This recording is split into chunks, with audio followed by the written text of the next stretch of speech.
মা আজ কি রান্না করেছো দেখিয়ে দাও। এই তো আজকে দেখ মুসুর ডাল হয়েছে। শুধু মুসুর ডাল? না না, মুসুর ডাল হয়েছে, ওখানে ভাত, করলা মাখা, ভাতটা নিয়ে চলে গেছি যেখানে খাওয়া হবে, আর দেখাচ্ছি না।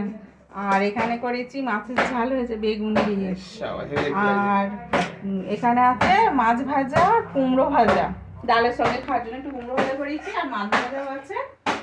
আর ভাত আর এতটুকুই রান্না করেছি আজকে, আর সেরকম কিছু রান্না করিনি বন্ধুরা। এই দিয়ে তাড়াতাড়ি করে আজকে খাওয়া দাওয়াটা সেরে নেবো।